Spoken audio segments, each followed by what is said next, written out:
Welcome back to another Two Daddies Judging Baddies. Judging baddies. What's wrong, Mike? I'm not doing the intro. Oh, man. This is a podcast where we like to read stories from Reddit and judge people. I hope all the autistic and OCD listeners just had their day fucked up. Because it fucked up yours, huh? That's right. Well, you fucked up mine with the last episode. How'd I do? Oh, yeah, because I did the later. Well, you do that all the time to me. You're just like, I can't stop talking. Just let me talk over you. I mean, But that no. happens sometimes. I'm talking about the subject matter that you chose for that one. Yeah, I'm just going to go ahead and apologize to all the polyamory people. Look, this one was recorded before that polyamory episode went up, so I'm going to get ahead of the curb and just say blanket, my bad. Did you say curb? That's what it is, curb. Curve. With a V. Whatever. Well, why would you get ahead of the curve? We're continuing with our Sexy Time podcast. This one's about weddings. Yeah, we got terrible wedding stories about, I don't know, weddings fucking up. I think we pick things that piss us off for these. And like we've done it so many times. Like we got into the tulpas and then we ended up having to like undo the tulpas. But Well, we didn't argue vigorously last episode. That was a plus. Well, we were both on the same page. Yeah, it was just like, we hate this. Having 7 adults in a relationship might be a problem. Might be a little bit of a problem. Having a polyamory, relationship and just having orgies while you're not watching your kid. Yeah. Might be a Yeah, problem. yeah, we could see how all of this can turn into A problem. just the episode where we get mad at your proclivities, as Dylan so eloquently put it. I just like that you like call out specific people. You're like, with a blue and purple mohawk. I was like, who's that? But I mean, you get a good imagery of it, right? Yeah. You know the little thing I wore for the TikTok skit where it had the black dress with the fucking thing. Yeah. Like imagine that with like a necklace of a pentagram, and then she's like sitting there, and she got the mohawk, or the one where it's like the side of the head shaved. Yeah, shaved sides. Well, I think it's wild. Every time I see that though, I'm just like, choose your fighter, Goro. It's like that's what I can't help but think that. It's so wild though, because like in that whole like reading of that last one, and it's like 5 different adults, and I'm just thinking of like somewhat attractive people, and then I get to thinking about it. I'm like, that's probably not the case. This is probably not the case here. This is not like people that take care of themselves and are in the gym and like eating right. It's probably just trash babies. All the bedrooms in the house smell like have a hint of pee and pennies. Like It's like Wolfbeard nest living situation. Wolfbeard living quarters. There That's you how we'll put it. Two daddies, judging baddies. Am I the asshole for blowing up on my fiance after what he did to my daughter's table favors? Probably not. My fiance, male 37, and I, female 35, are getting married in September, and everything has been going perfect until now. My daughter, female 16, and yes, I know I had her young, has recently found an obsession in paper origami. She started with making dollar hearts and moved into making full-on beautiful lotus flowers and paper butterflies, and asked if she could help with the table decorations by putting paper butterflies on them with our wedding colors. That's cute. That's adorable. I love my daughter and want to support her hobbies any way I can. So I said she can even brought her paper.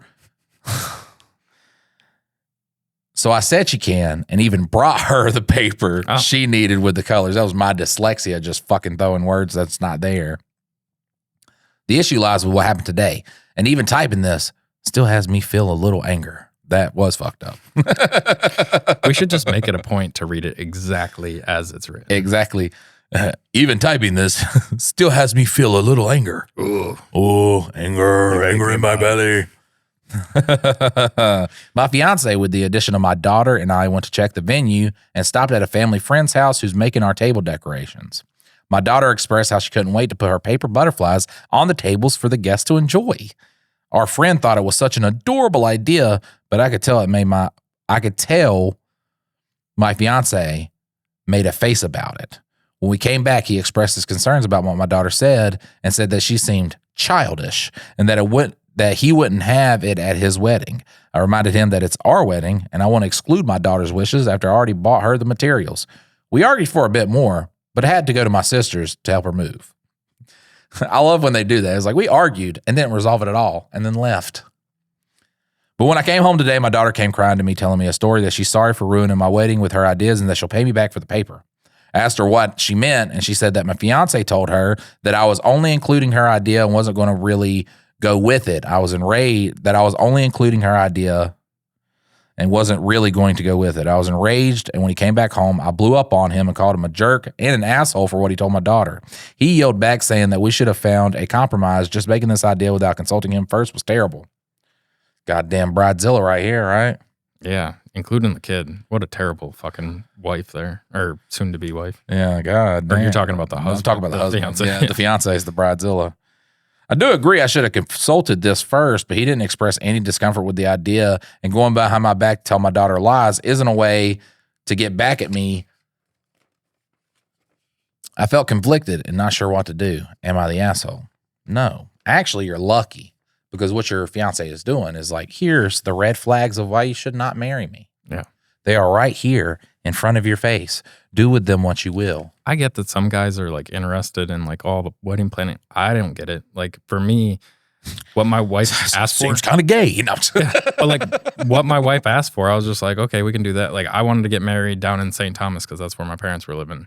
And I couldn't convince any friends to like buy a plane ticket. We'd pay for the stay down there and like everything that we did down there, but they just had to get there. And nobody bid on that. So I was like, okay, we won't do that. Well, we're not that good of friends with you, Dylan. I mean, they were, but they just were like, no, we're not going. We're not going to spend a couple follow you to the $100. ends of the earth type. I would, and I'm scared of buildings. So in the sky, You wouldn't have gotten in the fucking plane I would have gotten in the plane. I'd have drove. to St. Thomas, an island in the middle of the Caribbean. Oh, that's a problem. Well, I thought you said where I grew up. No, where my parents were living. My parents moved down there and went through. And they were just like, we're going to come to North Carolina. Yeah, I had a kid, and they're like, I want to see my kid, or I want to see my grandkid. So yeah, they came back to North Carolina. They lived here, and then they moved to like Florida, and then from Florida they moved to St. Thomas, and then from St. Thomas they moved back to here. They went through 2 Category 5 hurricanes, so they had a little. Oh yeah, yeah. It's just like it kind of felt like God was telling us to leave. Yeah. But when we got married at my house in Greensboro, like my wife's like, we should do this. Okay. We should do this. Sure. Okay. I don't care. Like if my stepdaughter at the time, like if she wanted to just be like, oh, I make origami. You wouldn't have crumpled up in front of her and started eating them, just like, this is stupid. This is childish. I'm fucking, okay, go for it. Origami's not childish. I No. can't do it. No, and she's 16, like trying to come into her own. Like let her be whatever she is. And I mean, that's the time she needs the most support. Like, and if she is actually wanting to be included in this stuff, like she is a teenage girl. Most of the time, that's like, fuck you guys. You guys are dumb. I don't want to be any That's part not of my this. dad. I fucking hate that guy. Yeah. So like she's wanting to be a part of this. Like, cool. That poor Let her. baby. Yes. Update. Wow. I was so shocked I would get the attention of so many, but I'm thankful for all the comments. I'm at work, but I'll give a clear update tonight. I'm finally off work. It's in the same update. I just skipped all that shit. I'm like, I can read when you're off work. I'm finally off work and have been able to talk to my daughter and fiance. I took my daughter out to eat at her favorite restaurant and told her she could tell me anything that was bothering her and made sure to tell her that I'm proud of her hobby and would love to support it more. She told me that while I was away, there were many instances where he would tell her that art was horrible and said that if I wasn't her mother, I'd agree. God damn. Was it Corella DeVille? Well, like, I mean, there's something to be said about like not just like inflating a kid's ego, but they're also you support. Like, you don't have to be like, oh my God, that's the best thing I've ever seen in my life. Because that's actually like detrimental on one side of the fence art's too. hard. You work on it. Yeah. Yeah. And like, oh, I can see the progress. You're putting in a lot of hard work and it's coming along. Like, you support them. Still sucks. You need to get fucking better, okay? It's fucking garbage. I'd throw that away. You But your put mom that won't let fucking me. work in and commit yourself. If this is what you want to do, you fucking do it. One day you can do a fake Super Bowl halftime show and everybody will be like, good job lip syncing. Yeah, oh my God. Well, because he came out and he lip synced Ba with the Ba. You know, the funny thing is he's actually like upper middle class, like upbringing. Of course. Yeah. But also, he fucking underage girls are mandatory for him. But he came out and he sung Ba with the Ba. Okay. Lip-synced it. Lip synced it.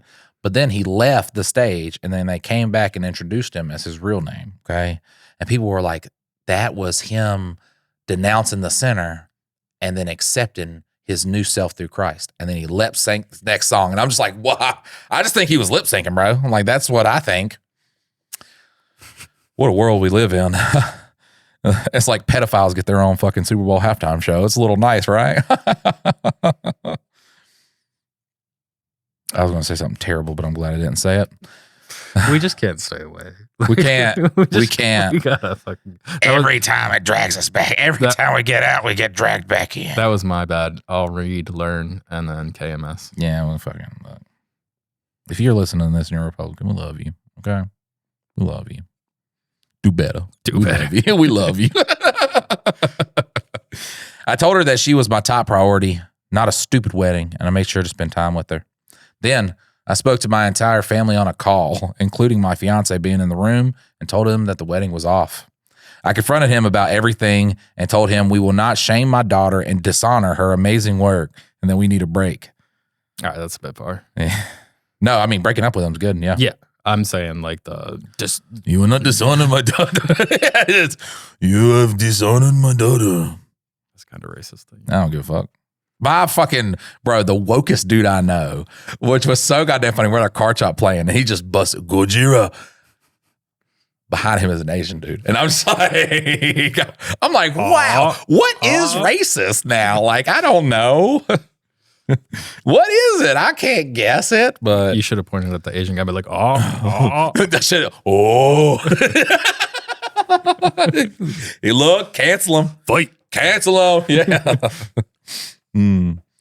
We broke into an argument and I said some things I didn't mean. And he said, so, I'm sorry, but weaves are running around this place. Oh, no. Like, you. No. Japanese fair game. All right. It's Diet America, anyways. They're just like us. I'm ashamed that I almost let him ruin my family. He packed all his bags and I'm not sure where he is staying now. He asked his family what happened. His family asked him what happened, and I made sure to tell them. Okay?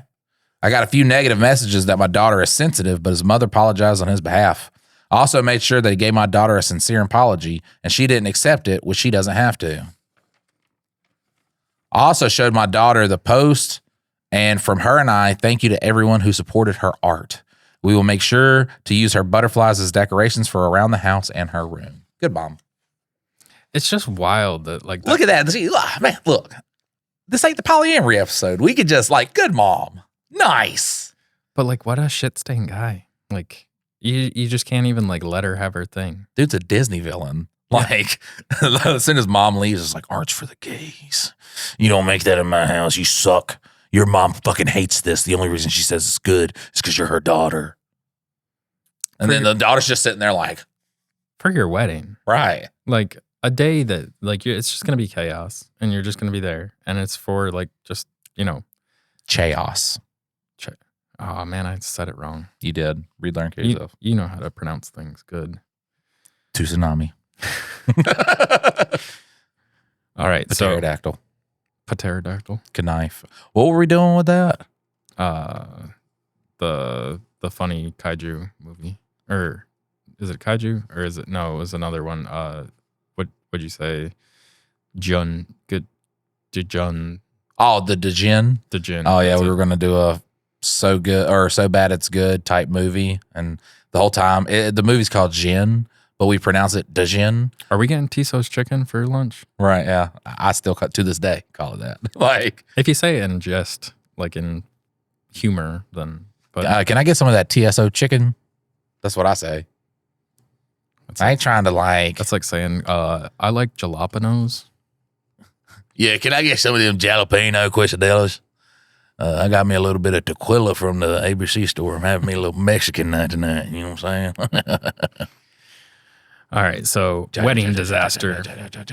Am I the asshole for getting annoyed at my sister-in-law dying of cancer, ruining my wedding? Fucking annoying ass sister-in-law dying of cancer. Like, come on. But it's the request that the sister makes where I'm just like. Oh, you read this one? Yeah, I read all these. Okay. I read the polyamory ones too. That didn't piss me off then. I don't know why. I guess the second reading of it, I was able to ingest the information I was reading. And but this one, man, I'm torn. I'm torn on this one. All right. Normally it's like so easy to just be like, oh yeah, asshole. Oh, not the asshole. Blah, blah, blah, blah. All right, well, let's get into it before we start making prejudgments that you've already judged. You've read it. I don't intend for the title to be so harsh sounding, but I don't know how else to put it. I'll also sound blunt, but I'm just posting the facts as presented. I'm marrying my partner A, who is from another country. Her sister B is dying of cancer. It is heartbreaking. She is a young mother and wife. Her diagnosis was about 4 years ago. The author's a dude?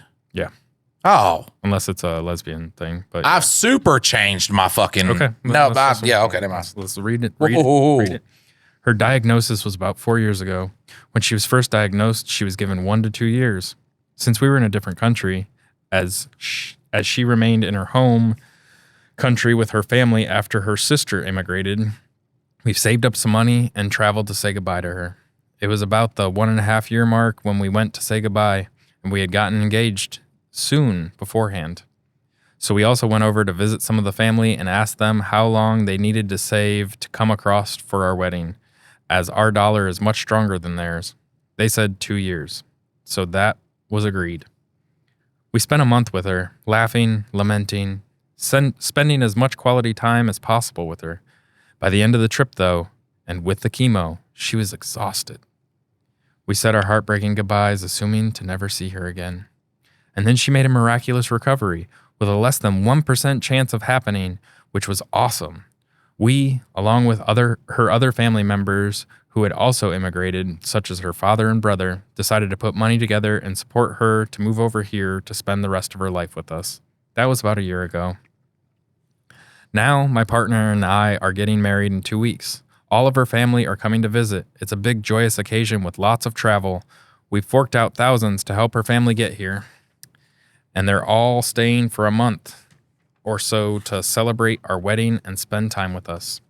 2 weeks ago, B got a bad diagnosis. They found lumps, and they said she has about a year left to live. She, for obvious reasons, didn't handle this well and lashed out at us and our wedding, telling us not to talk about it around her. My partner was also kind. Read it like it's wrote. My partner has also kind of lived. Oh no, it was me misreading it. It's like so much when we feel like these people wrote it stupid. It's just like we can't read. My partner has always kind of lived in her older sister's shadow, so she was really excited to be celebrated and made a fuss of for once. But B has told everyone about her diagnosis and has started saying, "This is the last time I'll see most of you." What a bitch. She's now Southern American. What a bitch, man. She's like, doctors are like, yeah, you're gonna die now. And she's like, I love you guys. This is gonna be the last time I see y'all. Fading away. I mean, she is dying though, so yeah. No. Yeah, and until you're dying, you really can't put yourself in her shoes. But now the focus is completely off my partner and our wedding and is absolutely about B.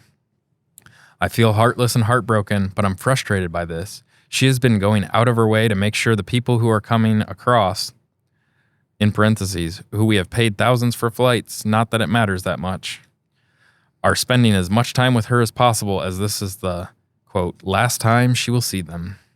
Now this period of joy and celebration has an undeniable black cloud hung over it, and people very obviously have stopped making my partner feel special. On top of this, B has maintained her stance that we not talk about our wedding around her.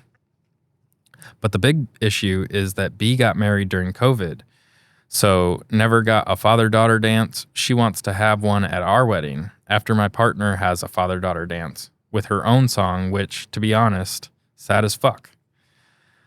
I have said no. So look, sad as fuck, dog. I've listened to it. What the fuck? I have said no because my partner wanted to say no but felt too guilty, so I had to be the bad guy. I also told my partner that if we're not to talk about our wedding around her sister, then I don't want her sister talking about dying around us. Now I'm being called an asshole. I do absolutely feel like one, but I also feel like this is grossly unfair to ask us to brush our wedding under the carpet because of this. Am I the asshole? Yeah. I think everybody sucks here. Yeah, I mean, everybody does suck here. Here's the thing. When I first read that story, I was like, oh, this is woman, husband side of the family, whatever. Because like I said, I'll read them. I know a gist of what's going on. I make sure it's a good story and everything like that. But I'm not like really diving in. Older sister, I'm not picking up that stuff. Bro cares way too much.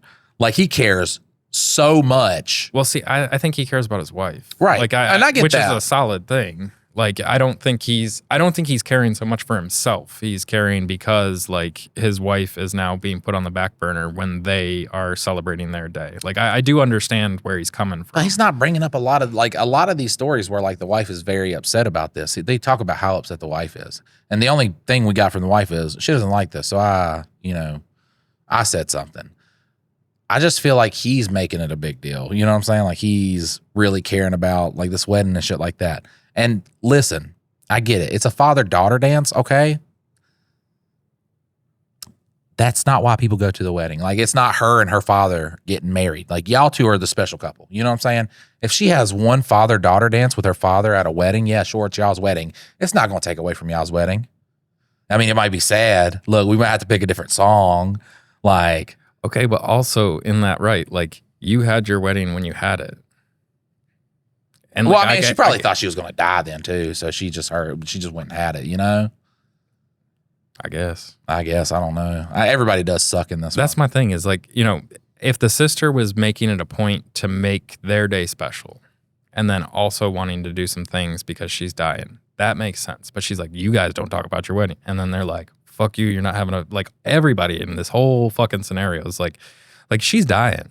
Like be empathetic. But if she already had her wedding, like why is she telling them not to talk about her wedding? That's so stupid. I don't know. All of it sucks. Yeah, it just because from the author's point of view, you're getting the best side of that story. Whether they're an asshole or not, you're getting the best side that paints them in the best light. Yeah. So with that being said, dude's a dick turd.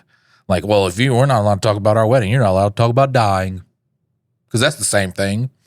We only get one wedding. You only get one death. So tomato, tomato. Okay, I get it that she's dying. That sucks. But like also you have to look at it like you're footing thousands and tens of thousands, probably way up there in the tens of thousands to get these people to another country. What do you mean by these people, bro? Yeah, sorry, I'll RLKMS. But like you're doing all that, you're investing in this, and this is your wife's like one day, because like it is about her, it's not about you. And like so all this is now being overshadowed by her sister dying, which is sad. I get it. But then like homegirl comes and she's like, I don't want you guys talking about your wedding. Well, fuck you, bitch. Like, right. I'm sorry, but like this is our day, and like this is supposed to be a celebration of us being happy and together. This podcast is just so therapeutic for me because I'll be like, man, I had a lot of family trauma growing up. I'm like, I'm glad I don't know these people. Like, I'm glad I don't hang around these people on a daily basis because it's like all families are terrible. We'll just wait till they open up their marriage, and then we'll get the update there. So this is Choosing Beggar accuses me of ruining her wedding. Choosing what? Choosing Beggar. Choosing beggar? Yeah. So beggars can't be choosers. This is a choosy beggar. Oh, okay. Or choosing. I don't fucking. But we need to get into this subreddit more too with choosy beggars. They beg for something, but they want to be real specific about what they're begging for. Yeah, those are usually the same people always. Hi, ladies and gentlemen, and welcome to the account I specifically created to tell stories of the choosing beggars and Karens I encountered throughout my work. And trust me, it's a lot. For some context, I recently opened a small pickup bakery in Paris. No physical store, no customers can access, just a pickup point to come get their orders and keep meeting me. And I keep on meeting absolute lunatics. Start charging more. You'll stop meeting them. That's what happens when your whole base is women. Look, we shot at politics, polyamory, women, Japanese people, black people, you're next. It's Black History Month, isn't it? Y'all safe this time. RLKMS. Y'all safe this time. Going after you, Germans. All right. For the baptism of fire, we will start with the absolute first choosy beggar I encountered. We will call her Haley. Now, this name is R tragedy because it's HAYLEIGH. Yeah. And her husband, Jojo. Siwa. It's 7:30 a.m. We have only been open for a few days, and I get a call. We stated everywhere that we are only open at 8, but what the hell? I'm awake, and I take the call. Me. L. Haley, H. Jojo. Oh, okay, so she is L. Me, L. Haley H, JoJo J. Fuck it. Just write the goddamn name Why not out. me M, though? Just write the names out. All right. So Haley says, do you make wedding cakes? Imagine hitting up a wedding cake thing and it's like, hey, do you make wedding cakes? Yeah. Me, flustered. First off, bonjour, madame. Second, yes, we do make wedding cakes. Everybody sucks. All right. That's a crazy response. In France, the bonjour is like a classic sign of respect.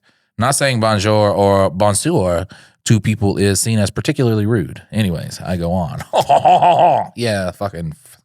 What have y'all done? Nothing. Nothing. That's why we call them freedom fries now. That's right. Fucking French. Well, we don't call them surrender fries. Fucking get the fuck out of here, buddy. Haley, perfect. You see, I'm getting married this Friday. It was Monday. Oh, you see, I'm getting married this Friday. I don't know how the fuck she would see that. Me. Mm-hmm. I mean, I get it. First impressions or whatever, but this kind of sounds like she's being a bitch, you know? Haley, and I have a really specific cake in mind. Would you be able to do that? Me. I mean, I need a basic description, but sure, I could fit you in. I had barely any clients in a lot of time, so why not? You got a lot of audacity for no clients, though. Well, first off, bonjour. Secondly, what? Yeah, we make cakes, bitch. Mm-hmm. Haley, so I want a 3-tier cake with white buttercream on the outside with a bouquet of flowers scattered all over. Such a dick. Dylan hates mispronounced words. You don't like a bouquet of flowers? Just keep reading the story. Me, sure. Our cakes usually start at 22 centimeters, about 8 inches. I can measure that if I use my dick twice. Do you want the tiers to be made of 3 or 4 cakes and what flavor? Haley, 4 and all vanilla, your most expensive one. I want to taste it, but filled with Nutella. Me, Nutella buttercream? Haley, no, just plain Nutella, really filled, nothing else. How does that work in a cake? Like you just cut into it and pudding starts flying out of it. Well, Nutella is like the consistency of peanut butter. Yeah, kind of. Me, I'll have to use some kind of buttercream to make it like a dam so the Nutella doesn't fall off the sides. Haley, exasperated. Fine. But the smallest amount, I don't really like butter. How much will it be? Me. So, to sum up, a 3-tier cake, each tier made with 4 cakes, all vanilla, filled with Nutella, buttercream, and plain Nutella, white frosting on the outside with fresh flowers. Is that all? Haley, yes. I wanted to have a boho chic floral vibe. So how much? Me, hang on, just crunching numbers.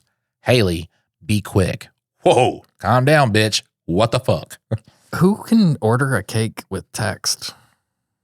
I don't know. Like, I'm sorry, but at this point, like you're setting yourself up for failure. Just being like, hey, paint me a picture of this thing without, like, I get that the details are, but like for me personally, I don't know that this cake's going to come out exactly the way the other person's going to want it. Right. Through text. Me. Well, all that will be around 150 euros. If the flowers are all supposed to be, that's cheap. That's dirt cheap. That's dirt cheap. A 3-tier cake? Yeah. With flowers. If the flowers are all supposed to be real fresh flowers, I don't advise you to go with realistic edible flowers. They are handmade and a bitch to make, will probably be double the price. Now, if you agree, I would love to proceed with a Zoom meeting later so we can go more in depth in things and make a perfect sketch of your cake. There you go. Silence on the other hand, then a big, loud sob. Haley screaming. Do the sob. You are trying to ruin my wedding. Me, confused as hell, wondering what I did wrong. Excuse me? Haley, still sobbing. And not like a few tears. My mom just perished sob. That's way too much. Your prices are scandalous. Fucking broke people. That's us. Yeah, but I don't ask people for things for cheap. Me, still flustered, but keeping it professional. Madame, if 150 is too much for you, we can downsize. We can knock off a tier, or you could just choose a regular cake from the website. I could touch it up for you. There are many cakes that cost just 35 euros on here. 8 inches too. Her. I don't want a regular cake. I want something fancy. Me. Is there dirt on my pen? Oh, no. Look, see how they put that?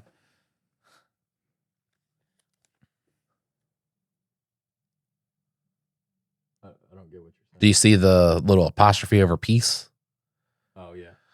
Okay, so now I must read it like this. A piece. Maybe a piece of Monte, a piece Monte of cream puffs. I can add flowers onto that. Haley, but I want cake. Me, maybe the same but with cupcakes. Haley, cupcakes? Like a fucking plebeian? Yeah, like a fucking plebeian. I won't compromise on my wedding day. Then pay. Right. Then pay the fucking money, you fucking cheapskate. Me, well, I wish you luck then. It won't be easy finding a cake less than 150 euros. My price is mostly ingredient cost. My margins are very slim. Haley, well, at the supermarket. Oh, well, at blank, which is the supermarket that is the French equivalent of Walmart, they would make it for me at 50 euros. Me, 50? Really? Haley, yes. So will you lower your price? No. You go get it at the fucking Walmart. Me, well, I don't understand why you're keeping this conversation on. Go there then. I suddenly hear some kind of noise, then hear her sobbing in the distance. Then I hear JoJo. Hello? Who is this? Why did you... Hello? Who is this? Why did you upset my fiancé? Oh, hi, monsieur. I am the baker. She says her bakery. I was talking to Miss Haley about a wedding cake. Oh, yes, my apologies. Is she Russian? I am Miss... Oh, this is how I get it going. I am Monsieur Jojo, the groom. Did Haley tell you what she wants? What she wants? No, you're in German again. Fuck, I don't know how to do French. Me. Yes, I gave her a $150 euro price, but apparently that's too much for you. Jojo. 150. That's perfect. Yes, oui, oui. I hear a loud no in the distance. That's why you threw your phone? Oh, wait, this is JoJo, not to me. That's why you threw your phone? 150 is amazing. Why are you crying? Haley, crying in the distance. She's ripping me off and wedding is ruined. JoJo, Miss L, will you excuse us for a minute?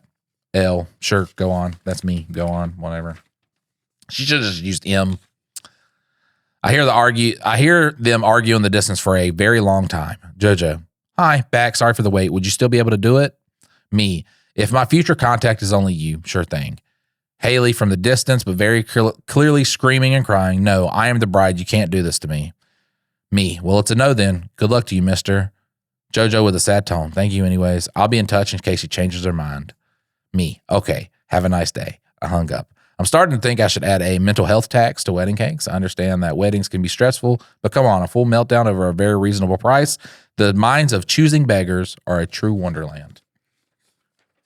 See, that's a wild thing. Like when I was doing videos, the best thing that I ever did was raise my prices because the people that could afford it would pay it and be easy to go along with. But when I do stuff for cheap, it was always the cheapskates that would be like, well, you should add this and do this and bend over backwards for this. And I was like, you're not even paying me like fucking minimum wage at that point. Like, no, I've got thousands of dollars invested in all this equipment. I'm taking my time. I'm doing all this stuff. Have you ever stopped working with anybody? No, I refuse to work in the future. If I make a commitment, I see that commitment through. Dylan's such a solid dude. But yeah, like it's one of those things where it's the cheapskates, the people that want to like screw you over that are like, I mean, it's the people that want to spend the very minimum that expect the world from you. And once you get to the point where you're actually working with people that like understand the value of a dollar and your time and all this stuff, like all of a sudden, a lot of those headaches just go the fuck away. They trust you to do the thing. Like, I'm sorry, but like, and I don't know the conversion. I imagine it's probably a couple $100 American money, but like for a wedding cake, that sounds completely reasonable. Right. I remember there was this is before me and you clicked up, but there was someone that wanted to do a sponsorship from me. And they were like, do a video. How does $100 sound? And I was like, oh, suck my nuts from the back. And they were like, oh, I mean, whoa. I was like, they was like, oh, that's just like, we can negotiate for that price. I'm like, oh, okay. So they're like 150. I just hung up. I was like, no, that's not worth me destroying the momentum on my page to do a sponsorship that none of my fucking followers want to see. Yeah. And I mean, it's one of those things where like you're throwing out a price to like anchor this, because that's like the tactic is, you know, if you're in a negotiation, you anchor the price. And so you like, if you want them to be high, you go way high, and then you're like, oh, well, if you can't afford that, we can do this other thing. And then you bring it down, but you still anchored it like thousands. But them anchoring it at 100, be like, it's not even worth talking about at this point. Like, Yeah, no. because it's so hard to go from 100 to 1,000. Yeah. Well, and I mean, that the only thing I would say is like in that, be like, no, I was thinking like 5,000. That's nowhere. Like, I mean, where can we meet? Do I seem professional? 250 bucks? No, sorry. Like, Suck my nuts from the back. Can I then say it? yeah. After I gave it like a little chance. Yeah, we need to do a Choosy Beggars episode, but that's going to fucking drive me up a goddamn wall. Holy crap. You got a stack for this episode. Fuck yeah, I do. Bunch of good ones. This is going to be a 3-hour long episode. Nah, it'd be an hour and a half, probably. All right. So my wedding was ruined. Ruined. I've debated about posting this, but I have to rant to someone. Me, 23 female, and my now husband, Josh, 26 male, had our wedding last week. At first, everything was beautiful. I got married to my high school sweetheart and was so happy. Can I just say, Yeah. a life with Josh just sounds like you're having just plain old spaghetti dinners every night. I mean, Like, you know what you're going to get with Josh. just happy, Yeah. happy, just Like, cruising. you get through. home, Josh is going to be like, you know, what's for dinner? You're going to be like, I made some, you know, Hamburger helper. tenderloin cutlets, little pork tenderloin cutlets. He's going to be like, delicious, babe. What a great meal. Thanks. And then Love y'all you. eat it. Y'all watch 2 episodes of Modern Family, and then y'all go to bed. Well, they do a little bit of sex with the penis out through the Yeah. out through the boxers. Wait, what do you mean? Can I just stick my penis hole through the butt? There's the Chappelle show. That's white people sex right there. I've never done that. No. And once I nut, it's ruined. Yeah, because then you got to pull it back through. Yeah. Well, I mean, yeah, and it's just going to be all over the. And it's like, well, now I feel this wet, sticky sensation on top of my pubic hair. And then you're like, oh, well, I'll just go to bed with that. Bro, you cannot go to bed with nut on you. You know, people listen to this podcast. Oh, fuck me. I'm so sorry. God, man. It's like, you know, you want to have a podcast and you have to do well, and then, but everything in your being will not allow it. And you know, the craziest thing that people do is they sign up for the Patreon and then they pay a monthly little subscription to then hear more of this. I think they're sadists. It's just masochists. Yeah, They love masochists. that. There you They go. just love the pain and suffering. Thank y'all. Thank you, specifically you. Yes, specifically you that are listening right now that traded that small monthly Patreon fee for just another morsel of Mike and Dylan. All right. So married my high school sweetheart. I just can't say high It's school. fucking you up. You keep saying High school. hoist. Boy. High school. It is fucking. My high It's school. doing the rounds with Dylan right now. My high school sweetheart and was so happy Wait 1 second. What was the other word from the fucking last week's episode? that I couldn't say. It was for the life bro. of It me. was fucking you up multiple times. I can't remember. Fuck. So you got to remember it to bring it back, but you can't do the callback if you can't remember it. All right. It felt like my fairy tale come true. I felt like a princess. While I'm taking photos with my bridesmaids, I see Josh's cousin Nicole with a girl. I'll call her Sarah. I'm unfamiliar with. She seems non-talkative but is friendly to me at first. We finish our photos and go inside to relax and chat before I walk down the aisle. A long while later, after the vows were exchanged, I bump into Sarah while on my way to the food table. She's clearly intoxicated, but through her slurred speaking, I'm intoxicated. That's my problem. I could hear her ranting about how crowded the venue was, but then it escalates. I was getting food for my mom when she said to me that she's surprised Josh married someone like me, quote, because Josh could do better than me. What the fuck? Just knock her out right there. Yeah, like, look, I'm sorry. not the violent guy, but If like knock her out. The bride takes off her little veil and just starts working another bitch. Like, I'm coming up. I'm like, Sarah, best wedding ever. Yeah. Or whoever the fucking author's name is. Nicole? No, Nicole. Nicole's the friend that brought Sarah. I see Josh's cousin, Nicole, Yeah, with that's a who- girl called Sarah.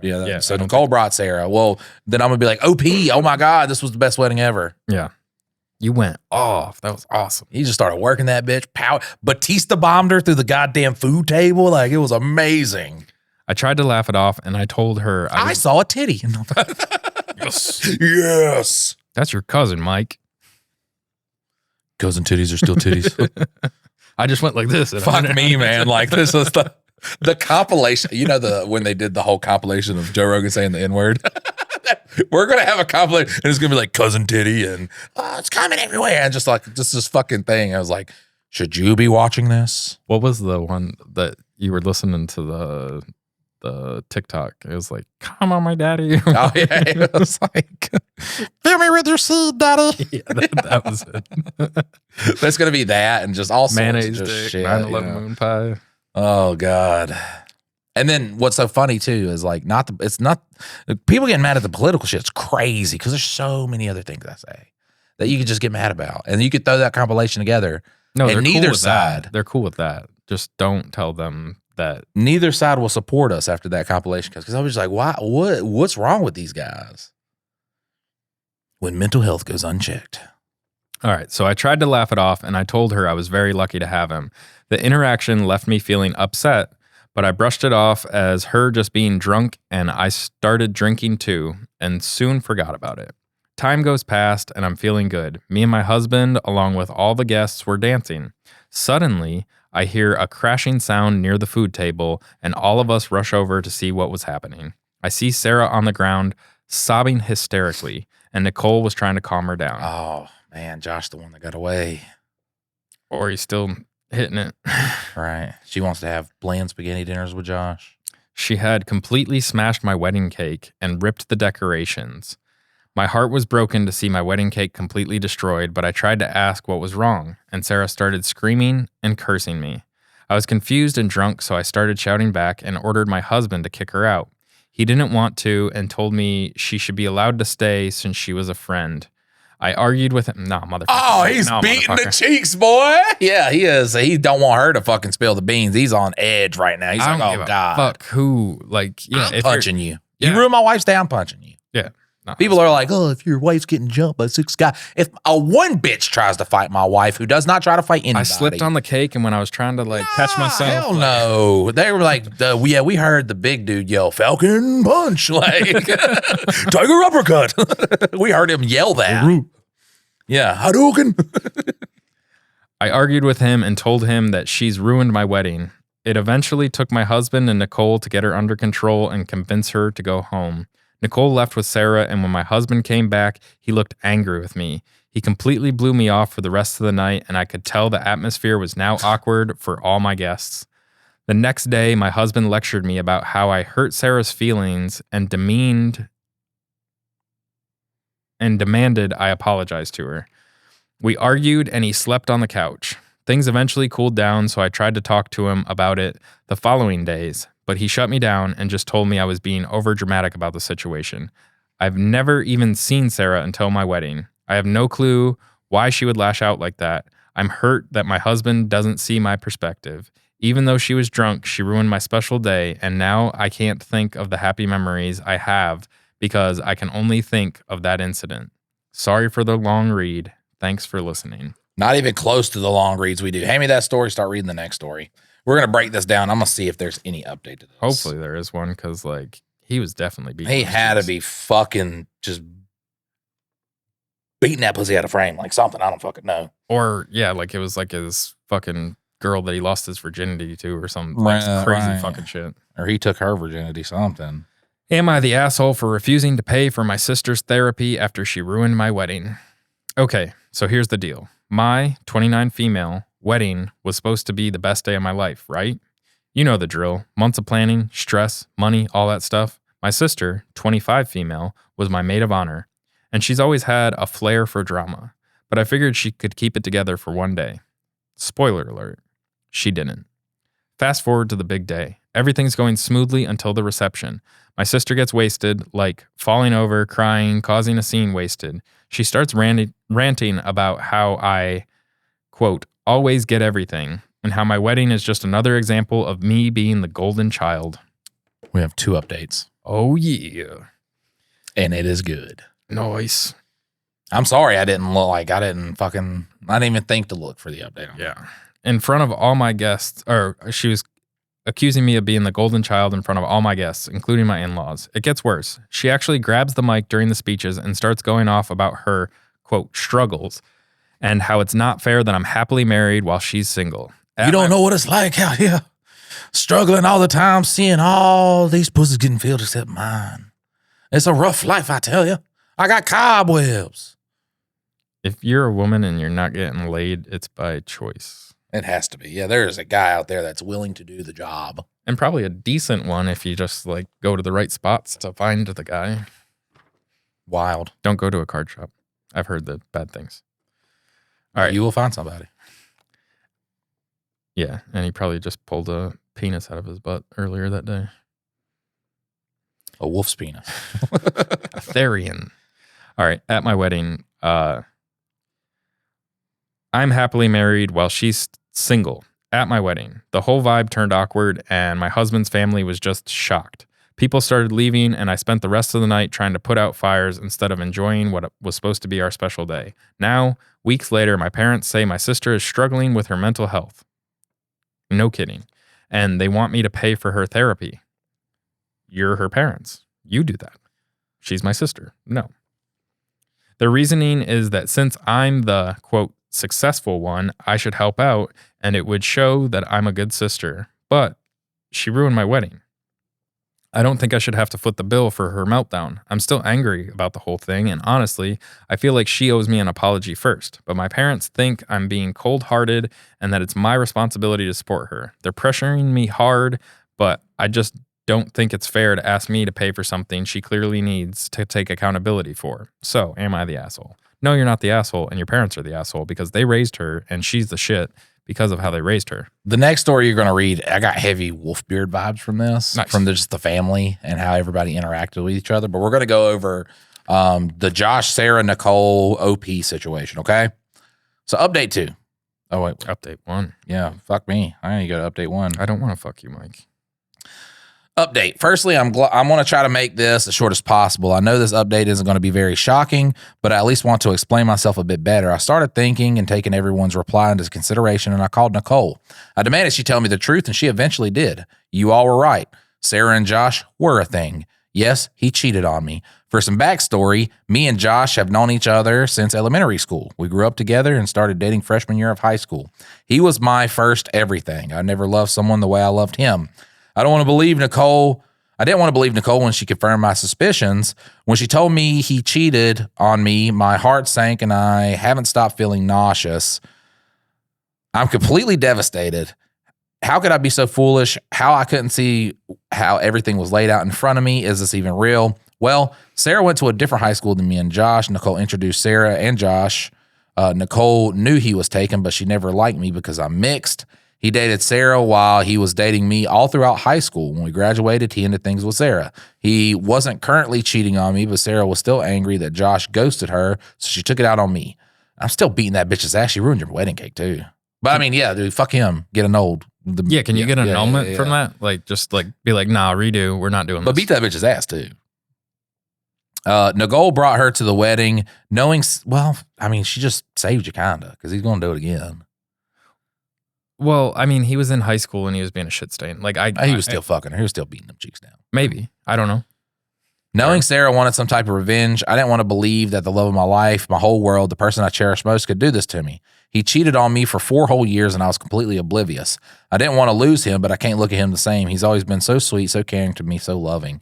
He has no clue that I know. I'm not sure how to bring it up to him. I wish this wasn't real. I wish I could wake up from this terrible nightmare. When I confront him, I'll update if anything important happens. So is this like happening or was this an older story? It's older. It's 2 years old.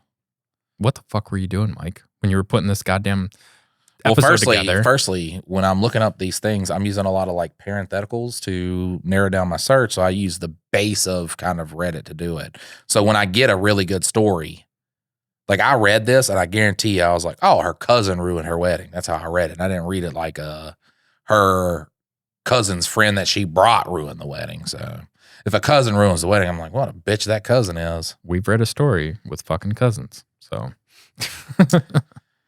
It just feels so rapey because she was like really passed out and he was, I'm sorry. I don't know. Update 2. I want to start off by clarifying a few things. People keep asking me how he was loving and caring if he did this to you. He brings me flowers every week. He brings me lunch to my work. He cooks for me. He takes me on fancy dates once a month. He takes care of my mother. He offers to pay for everything. I would have never married him if I knew he would put me through all this. I know this story is hard to believe, but it's not just a story. This is my life. It also turns out the cheating was actually going on for closer to 6 years. Yes, she was the only girl he cheated with. I am upset that Sarah destroyed my marriage, but I know it's ultimately Josh's fault. Anyways, Josh gets off work at 10 p.m., so I stayed up late to talk to him. I made Nicole promise me not to tell him I know, and shockingly, she stayed true to her promise. He came through the door, and I called him to sit down while I was in the kitchen. While I was at the kitchen table, I told him I knew everything. At first, I was shouting and ranting to him, but then it turned into me begging him to prove to me that it wasn't true. Of course, it was true. After a while, he confessed to everything. Hearing it from him made it all too real. He tried to argue that since it was in high school, it shouldn't affect me that much, and it was a stupid mistake. Yeah, a stupid mistake he let go on for 5 years. Is it 4 or 5 or 6 years that this is fucking happening? I know we were young, but he knew better. He begged me to stay and told me how sorry he was for everything he put me through. I told him how much I love him, but I can't stay with him. I asked why, and he defended her over me and said he didn't want to be upset. Said he didn't want her because he knew how psycho she could be. I know he still loves her, or at least cares about her, because why defend her all these years later? I can't just cut him out of my life yet. The house we live in and my car is all in his name. Not only have I lost my husband, I have lost my whole life. I made it clear to him I was leaving him. He got angry and started arguing. He tried to say at least he wasn't cheating, but I don't care. What? You did. You did, yeah. Just because you're not currently. I called my mom and told her everything, so she's letting me stay with her for now. Since I live in Pennsylvania, I have 60 days to get my marriage annulled, which I plan to do. Josh keeps trying to call me, but I am not answering. He showed me what love is, but he's ruined love for me forever. I can't see myself ever dating or trusting someone like this again. Not only was my wedding destroyed, but my whole life is different now. I have no car, no house. He has full access to my bank account, and I'm sure he'll fight to keep the dogs. If anyone wants an update when I go get my stuff, I'll give one. None of my family, apart from Nicole, knows he cheated or anything that's going on. I loved his parents, and they love me too. His dad took me in after I lost mine. As for Nicole and Sarah, they've tried to contact me, but I haven't replied. Please let me be clear when I say that when you are so blindly in love, you never consider the one person you love and trust most in the world to be cheating on you. My lawyer says he has to give me everything I paid for and that I should get my bank information changed as soon as possible. My lawyer also said getting my marriage annulled would be the best option. If I can prove that the car has been paid by me, then he has to give it to me. But right now, there's nothing I can do about my car or house since it's all legally in his name. My lawyer is fighting for me, though. I'm praying that Josh will give me the dog. Lastly, thank you again to anyone who's been kind to me throughout this. I hate reading comments because most are negative and it keeps me thinking about this whole situation. I appreciate any of you who supported me and gave me advice, yada, yada, yada. Not sure if I'll update again. I might if something interesting happens. You can't tell me those parents didn't know that he was banging some other girl in high school. Duh, parents know. He's like, hey, Dad, will you drive me in? And he's like, oh, my son's so cool, got 2 girlfriends. Yeah. Like, and I know, like, kids would be kids. They do stupid shit. Like, I was not a saint by any stretch of the imagination. However, there have been high school sweethearts. Like, you can't tell me that you didn't know that he was out hanging out with Sarah. And, like, you should be correcting homeboy on that. Like, hey, man, you got a girl already. Let's either let her go or, you know, whatever. But, like, well, that's what happens when you got a dorky dad that probably didn't get no pussy in high school. He's like, man, my son's so cool. He's got, you know, the dad married the first girl he got pussy from. And then he's like, man, my son's so cool because he's dating 2 girls. I'm not, fuck that shit. no. I'm like, what the fuck you doing? You're picking one or none. Honestly, you should tell both right now what you've been doing. Start off with that. Start off with some accountability.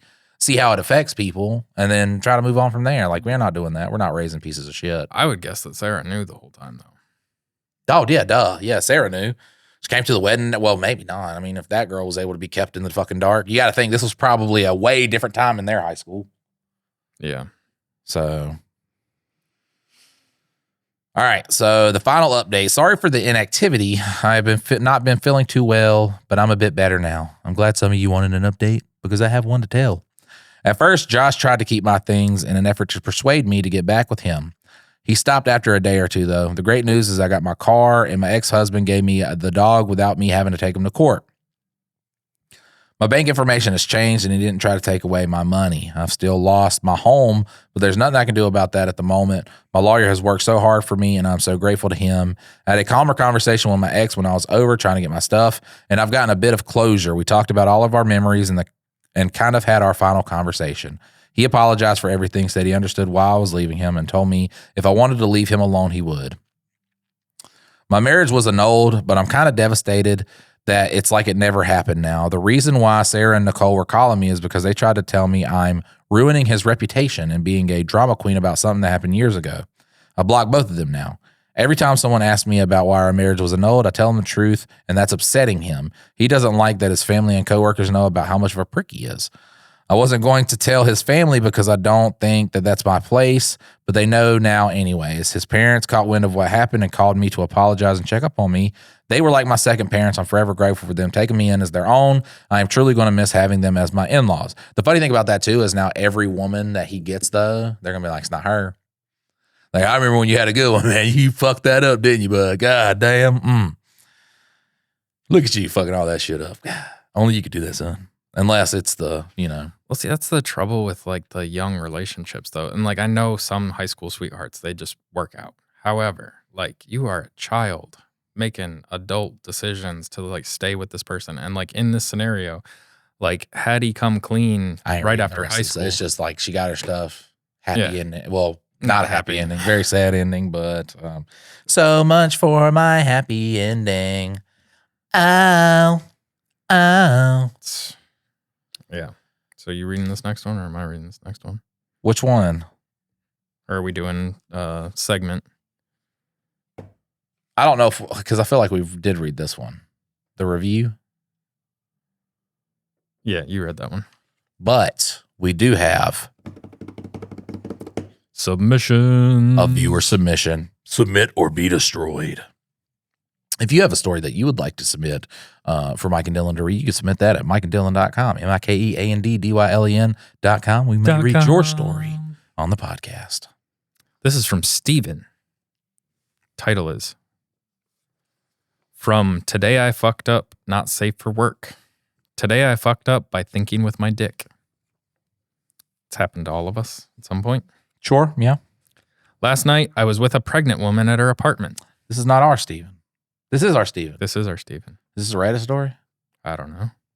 Well, Steven, because you did not put that this was a Reddit story, we're going to have to judge you like it is not. It's your story. It's your story, so sorry, bud. What were you doing with a pregnant woman? Aren't you in a relationship? We're looking at you, Steven. She found me on TikTok and sent me a message to ask if I was interested in sleeping with someone who was 3 months away from giving birth. Her question was random enough to catch my attention, but her profile prompted me to respond because she was really attractive. I'm sorry, bro. That if I was single, that would have got me. That would have got you? Oh, yeah. Oh, thank God. I was about to say, I don't want to be the only freak that likes that, but. It would have got me like that. But yeah. Like, what? Yeah. Yeah. No, down. On my way. I'm sorry. I don't know where I'm going yet. I immediately got my car and started driving. Where are you at? Yeah. Oh, I'm going in the wrong direction. It'll be like 20 minutes longer. Nah, pregnant women are so gorgeous. Yeah, when you got the little, just like the shiny ball pregnant, and oh, man. Yeah. Delicious. All right. Yeah, I thought that was an only me thing. I thought that was like a weird thing. No, always. Okay, got to get my head back in the game because, a little bit of the blood in his brain has ran to his penis now. It is harder than a rock. Has thoroughly engorged his I wonder if that is genitals. I wonder if that is a thing, though, for guys. Because I've always thought that pregnant women were absolutely gorgeous. Sexy? Can't get them pregnant? Yeah. It's the best day yet. Well, technically, your DNA could mix and the child become partly yours. Yeah, because your DNA touched it, even though it never touched it. It's best to just like pull it out and make a let your kids have a roller coaster because the belly's like that. You just, and it runs. Yeah. Okay. Fuck me. All right. Let's move on. All right. The two of us sent each other messages for days until we decided to meet. She said she didn't want anything serious. She just wanted to feel desired again. Fucking easy. Walk outside. Yeah. She just wanted sex. When I asked why she wanted me, she said I looked like her ex, which was apparently a compliment because he was hot, according to her. My brain said walk away, but my dick said live a little. I listened to the latter. Awesome job, Stephen. Awesome job, Stephen Dick. Yeah. Good decision. Impeccable taste. Could turn into a bad decision, but you got to try. Like we're living for the moment right now. Yeah. Like if you get done and she's like, I just really hope the HIV is not transferable to the kid. Like, well, what? What was that? Well, 3 guys earlier today right, yeah. said he was HIV positive, so I don't know how fast I can transmit it. But. All right, my anxiety was through the roof when I entered the pregnant woman's apartment and saw the size of her belly. I made her aware that I've never had sex with a pregnant person before, so she might have to take the lead. She said her ex always took control during sex, so she expected me to do the same. I reminded her that I'm not her ex. She put my hand on her belly and said, "The baby was mine."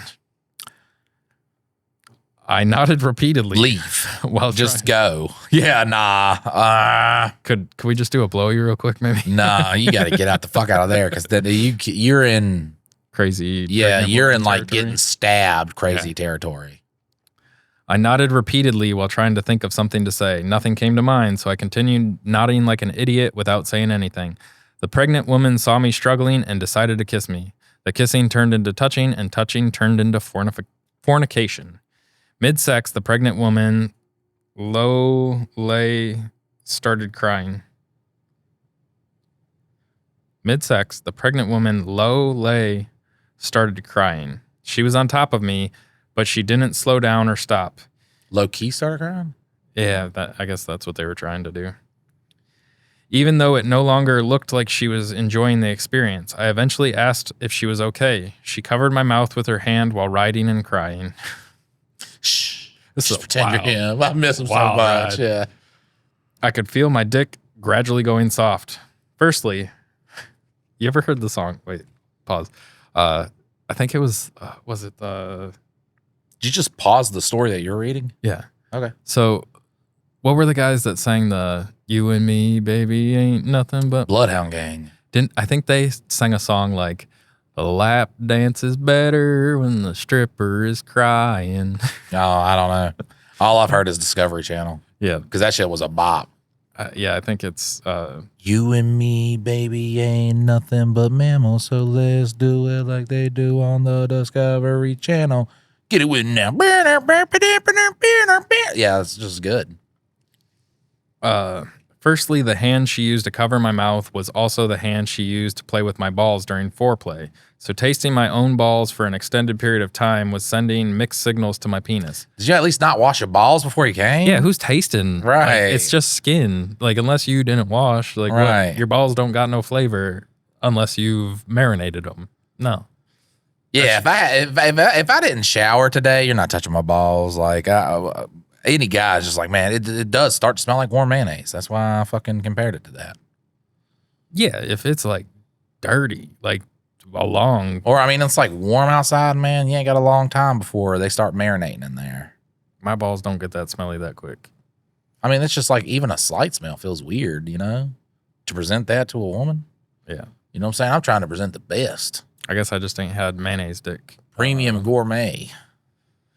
Not a mayonnaise dick guy, I guess.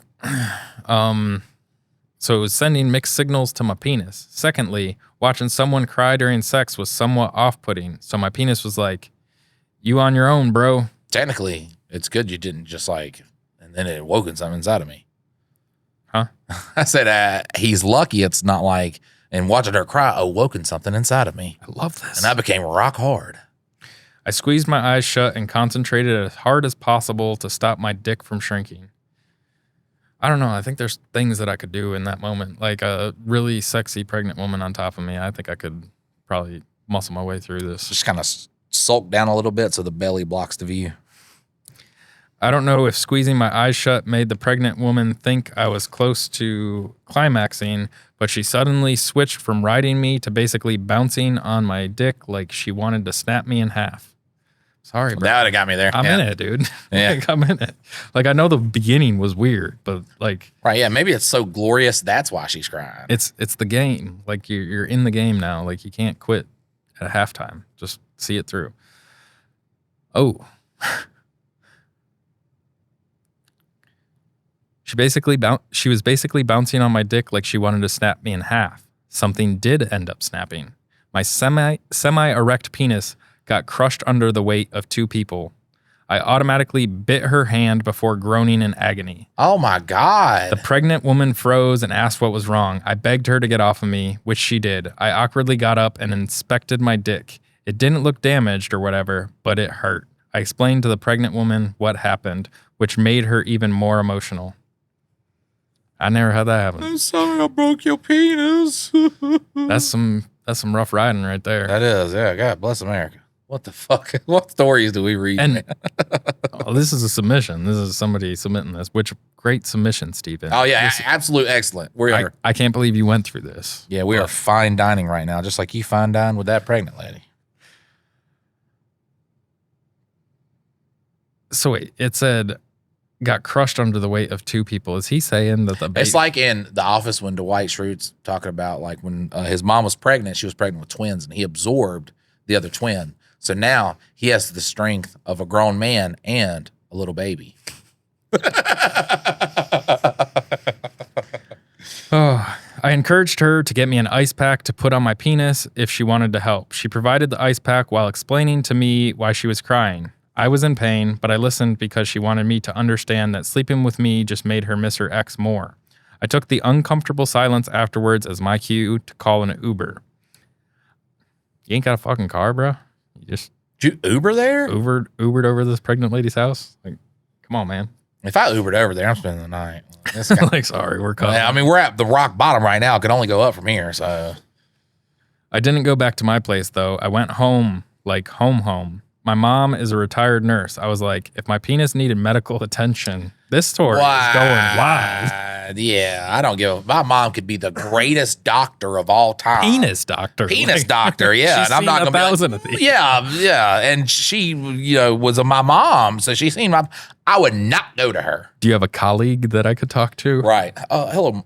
Any recommendations? Like if I was looking for a... I'm your mom. I can. No, mom. Sorry. I'm going to whoever you recommend. Pull it out. So I changed you when you were a kid. You pull it out and you're just like, I just figured you'd do a little bit more growing, Damn it, Steven. I thought that. Snarked. That's why I told you not to do the coffees.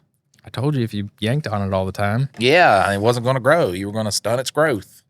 That's what made it weak, and so she could bend it in half.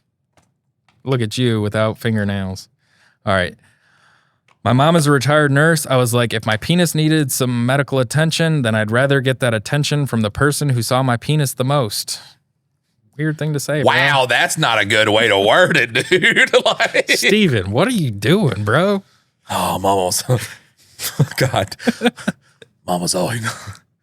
I can't wait. I'm trying. Oh, Mama's always known how to take care of me. I can't wait. I can't wait for Steven's comments on this one. Yeah, he's gonna be like, "Fuck, I deserve this." Steven's a good sport. Right. Mama's always known how to take care of me. Fuck me. Can we cancel our own podcast? Yeah. I mean, you canceled MAD. Why do people listen to this though, man? I just don't get it. I don't get it. It's their dirty little secret. Their guilty pleasure. I love it. As long as it's not a polyamory episode. All right. I told my mom I got a random erection while doing push-ups before losing my balance and collapsing penis first on the floor. Man, if your mom is a nurse and she's you're going to show already her looking your at your penis, dick, be honest. and it's got fucking pregnant pussy juice all over it, like, why is it sticky? my mom inspected my dick, She just like pulls it. Is this placenta? which was awkward as fuck, as expected, especially when she asked if the floor had a name and how I met the floor, or if she could meet the floor, or if I saw a future with the floor. When she was finally done with her inspection, she said my penis was fine, but instructed me to keep my penis away from any floors for the next few days. I said okay. My mom insisted that I spent the night in my old room. I didn't fight it. I had no dignity left at that point. And when she came in the middle of the night to re-inspect my penis, things got hot and heavy. Dylan obviously added that last part. What a wild fucking ride, What? Steven. I didn't know where that was going. It fucking was a pregnant woman, very attractive, broken penis, crying, like had not all doing back-to-back booklets. Oh, that's not booklets. Okay, they're small stories. Oh, well, not small stories. They're still like 3-pagers. I was just like, I'm not doing a fucking 6-pager and a 6-pager. We're getting to 2 hours on this guy. All right, so that was a great story. That was phenomenal. My parents ruined my wedding, and I don't think I can get over it. As I was reading the story, and I didn't finish it, but I was just like, this just feels like they're getting married in like fucking cut off t-shirts and shit. You know what I'm saying? My now husband and I got married on Halloween, and I'm not okay with how our day went. We didn't want anything big, just close family and friends at the courthouse, dressed in costumes. Are they polyamorous? There were only supposed to be 12 adults and 1 child that was on our guest list. Let's start off with the night before. My husband got sick, and he took the whole day to recover to be well. The plan was get my nails done, have my mom French braid my hair, then go home, help him feel better, and pack. When I got to my parents' house, my mom informed me that my 2 aunts weren't coming and that she invited my cousin. I didn't want him there, firstly. Second, she told me as my dad was on the way to pick him and my sister up. I love my cousin, but I'm not close with him since he's an alcoholic that slept with me when I was, no, I'm just fucking with you, that everybody enables.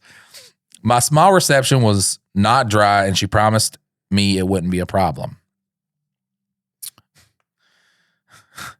Yeah, okay. He's an alcoholic, and it's just like, there's alcohol there. He'll be fine.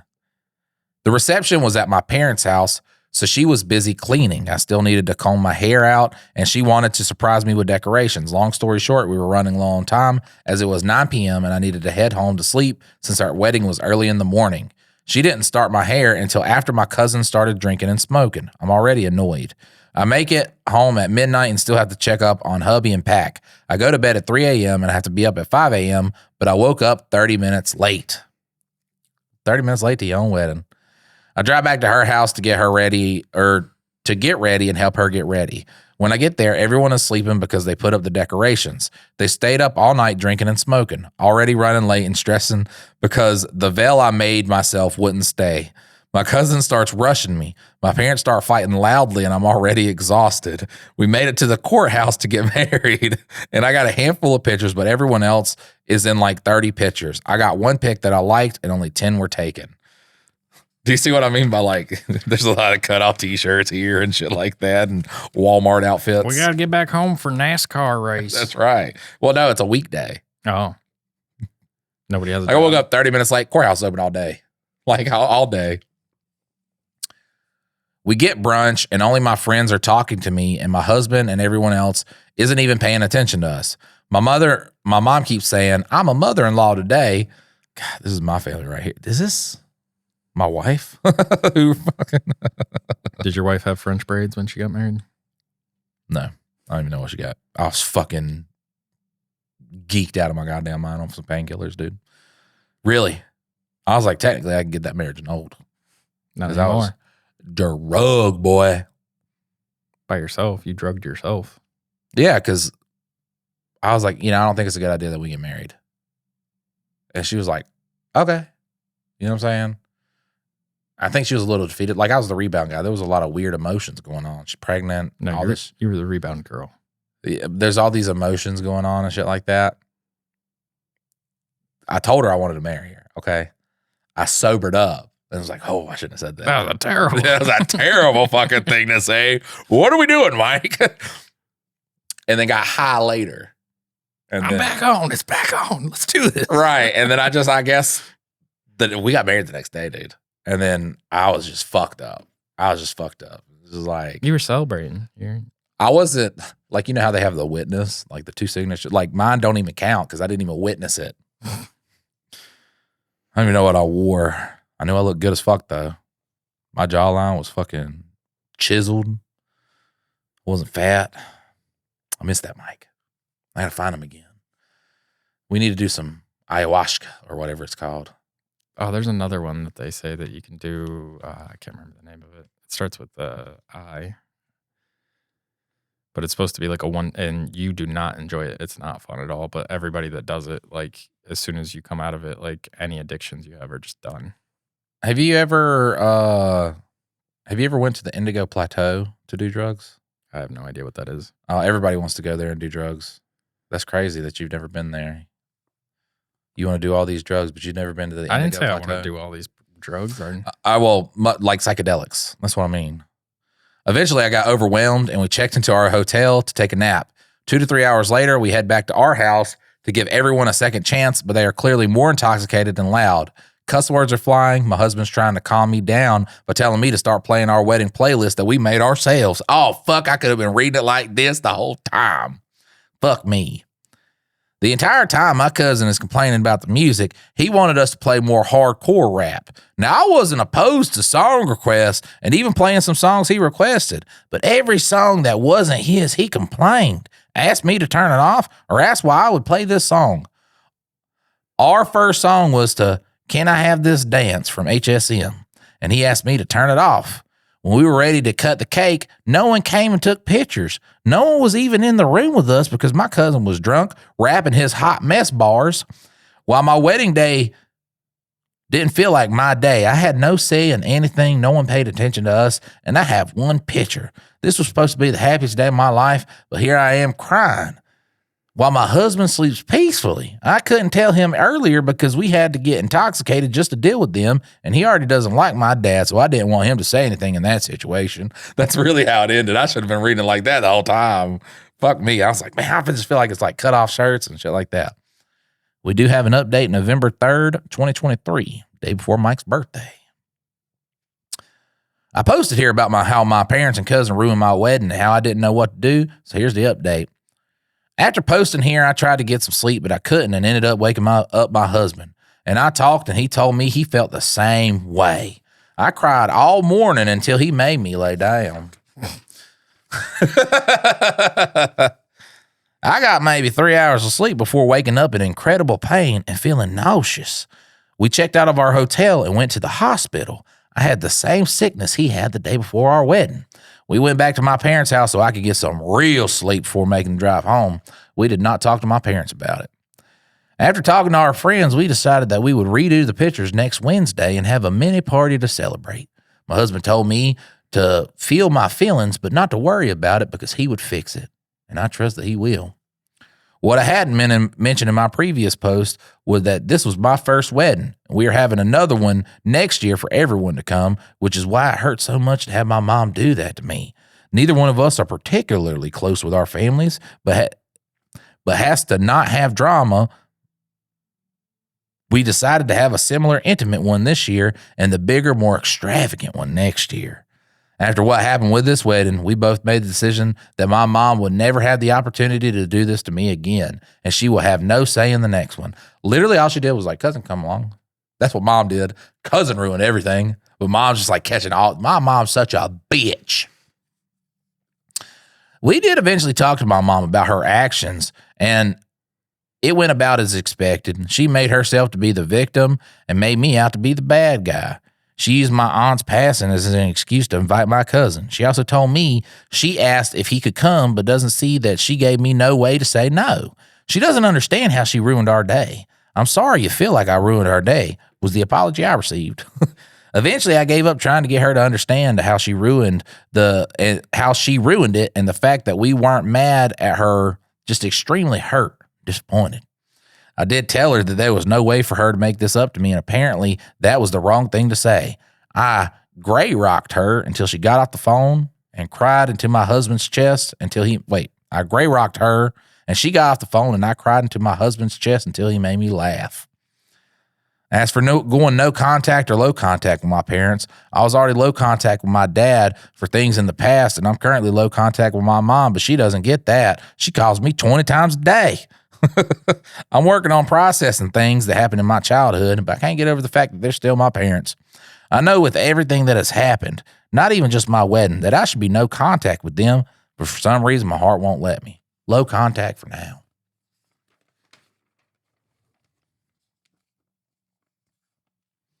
We appreciate the comments you guys left. All that bullshit. He continues to prove to me daily, or I did pick a really good one, even though our wedding day wasn't what we wanted. I married the love of my life. He continues to prove that to me daily, and I've never been happier. I skip all the thank you guys for the sweet comments. Relevant comments.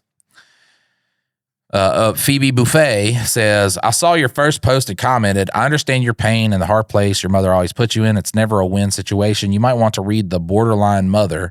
It's a long textbook, but it really helped me process my situation. I would do it on audiobook in increments. She knows that this girl needs a picture book to read. Like, she knows. Like, she ain't reading this fucking thing without a picture book. It's a lot. Teacher read it to you. Yeah, there you go. It's a lot. It really helped me through, and I think it might be helpful for you too. I couldn't do no contact either because I know they know how to drill guilt into us like it's their fucking oxygen. I'm very low contact now, and the guilt isn't so bad. I have more peace in my life. I wish the same for you. Your big celebration is going to be magical. OP. My husband and I started dating. He helped me start to realize how much guilt she's drilled into me and that this was the first time in my life that I didn't allow it to work. It hurts because I always put her feelings before my own, but I'm a wife and I plan to have kids and can't keep doing that. He's helping me as much as it hurts. I want better for our kids. Oh, wait, he's helping me, and as much as it hurts, I want better for my kids. Update 2. Hi, saw my story on TikTok the other day. My husband actually sent it to me. Why should we read that? Hi, I saw my story on the TikTok the other day. Two daddies judging baddies the other day. He told me I should give y'all an update, so here it is. We are not having a second wedding. I could have guessed that. You have a, what is you get married at a courthouse and then people throw on some costumes and they all get passed out drunk. It's like the next extravagant one. That one's next year. We might have a party, but we're definitely just going to go on a trip somewhere. We decided that we shouldn't feel obligated to do another one for the sake of others, nor should we give my mother the chance to do this again. Also, to the people on TikTok, I fucking couldn't be more wrong with the voice I was doing. 21, non-binary, and black. She woke up and was like, I want the most difficult life. I want that shit level 10 hard. My husband could still have the same voice. Yeah. I guess. My husband is 22 and also black. Someone said my family was Mexican coded, and I thought I should clear up my age. I don't know what that means. Coded? Also, just because I love HSM doesn't make me white. Ever since I heard Can I Have This Dance, I knew that was going to be my first dance. Contrary to popular belief, I do have a backbone. What was I supposed to do? My dad already picked up my cousin by the time my mom told me she invited him, and no matter how loud I yelled, none of them were going to listen to me. I have to stick with this voice because me doing any others will get me canceled. Especially during Black History Month. It's Black History Month. I digress, and I'm going to continue. I feel like some of y'all have never had to contemplate going no contact with a parent, let alone a black mother. The level of guilt and grief when we realize you have to do you for your sake. I wish that on no one. Also, my husband and family got along until our wedding. Whoever was invited was because we both wanted them there.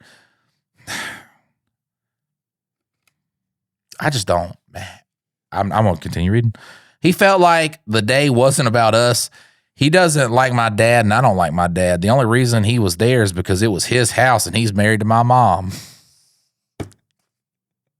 It's a good reason for him to be there if you're having the party at his house. I don't know why the fuck he didn't just go out and do something else. Right, goddamn. Is that too much to ask for? I would like to say I posted the original one on Off My Chest for a reason. It was bothering me, and I needed to vent somewhere. I frankly don't care what people think. To those of you who left comments about your experiences or tried to help me with understanding my parents by offering me books to read, I thank you. To those who said my husband will get sick of dealing with my parents and leave me, he's been dealing with me for 3 years before we got married and has done nothing but reassure me. Do you know how funny it'll be if this person sees your reading of this in your like white trashy like Southern accent?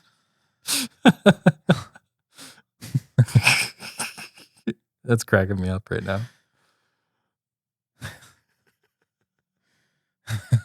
Fuck me. Come on, man. I got to get together. All right. He's been with me When I've cried over my relationships with my father and he is still there and I'm coming to terms with my mother, I have a truly great man and I'm nothing but thankful for him.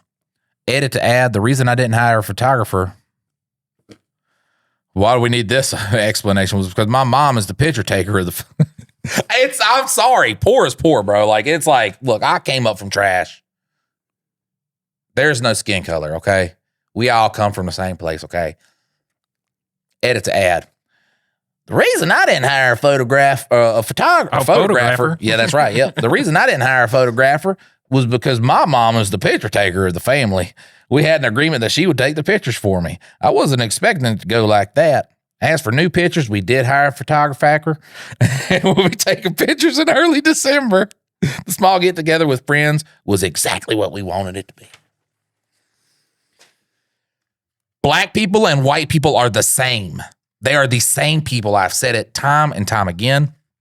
I know, look, you'd be like, cultures, okay, your Sundays are a little different. Your family gatherings are a little different. Move all that out the way. Y'all the same motherfucking people. The same motherfucking people. Y'all been together long enough. I don't know how racism is. I don't know how this is not the strongest country that we don't know how to fucking fuck with everybody at this point because we have all these cultures coming together. All y'all motherfuckers are the same. Well, it's class. And that's the part that they continue to keep you from worrying about. They divide it up. We're going to talk about that later, man. Yeah, We can't talk about that now. We're trying to build a podcast and not get killed. Netanyahu's watching this shit right now. I got a good keep talking, boys. Y'all want to disappear. I got a good documentary for you to watch. All right. What's it called? Shit.